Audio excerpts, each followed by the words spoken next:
ஆண்டவருடைய பெரிய எதிர்பார்ப்பு என்னவென்றால், பரீட்சையிலே அவர் அமைதியாக இருப்பதற்கு காரணம் என்னவென்றால், சோதிக்கப்படும் போது, நம்முடைய விசுவாசம் சோதிக்கப்படும் போது அவர் அமைதியாய் கிரியை செய்யாதது போல் இருப்பதற்கான காரணம் என்னவென்றால், கர்த்தர் தம்முடைய பிள்ளைகள் அவரை போலவே ஜெயிக்க வேண்டும் என்று எதிர்பார்க்கிறார்.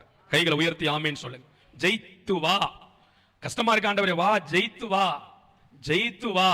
விசுவாசத்தை வளர்த்துக்கொள், குணத்தை மாற்றிக்கொள், தெய்வீக சாயலுக்குள் வா, ஜெயித்து வா. ஆமேன் சொல்லுங்க. அப்ப ஆண்டவர் என்ன செய்வாரு? சோதனை நேரத்தில் வசனம் சொல்லுது, பேதுருவே உன்னுடைய விசுவாசம் உன்னை விட்டு ஒளிந்து போகாதபடிக்கு நான் உனக்காக என்ன செய்கிறேன். எப்ப தெரியுமா அந்த பரீட்சை கஷ்டமா இருக்கு? பரீட்சைனா நீங்க நினைச்ச கூடாது, ஓஹோ நான் தான் இந்த பரீட்சை எழுதணும் போல இருக்கு, நான் தான் இந்த விசுவாசத்துல போராடணும் போல இருக்கு. அப்படி அல்ல. பரீட்சையில் உங்களை அப்படியே பரீட்சையில் நீங்க இல்லாம விசுவாச பாதையில நீங்க நில்லாம அப்படியே தாண்டி அப்படி கொண்டு வந்துட மாட்டார். நீங்க எது வழியா தான் வரணும், விசுவாசத்தின் பரீட்சையின் வழியா தான் வரணும். ஆனால் பலமாய் நமக்கு உதவி செய்கிற ஒரு பிரதான ஆசாரியர் நமக்கு இருக்கிறார்.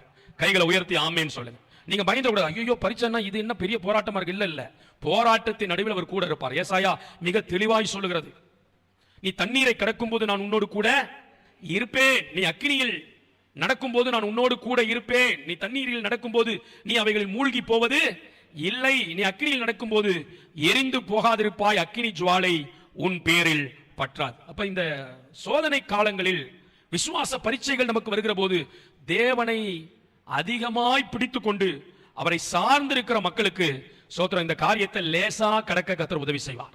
ஆமேன் சொல்லுங்க. லேசா எல்லா பாரத்தையும் நம்ம தூக்கி வச்சிடக்கூடாது, நான் தான் கடக்கிறேன்னு நினைச்சிடக்கூடாது, ஐயோ என்னால தாங்க முடியல நினைச்சிடக்கூடாது.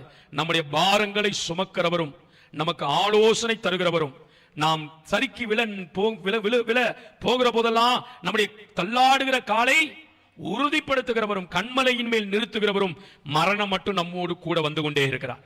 அதை பார்க்கணும், அந்த தேவனுடைய உதவியை பார்க்கணும், அந்த தேவனுடைய மகிமையை பார்க்கணும், அவருடைய வார்த்தை உற்சாகம் தரும் வார்த்தையை பார்க்கணும், அவருடைய ஆவியானவருடைய விடுதலையை தரும் வார்த்தையை பார்க்கணும். கர்த்தர் நிச்சயமாகவே பெரிய மாற்றங்களை தந்து முடிவிலே புகழ்ச்சியும் கனத்தையும் மகிமையும் நமக்கு தர வல்லவராயிருக்கிறார்.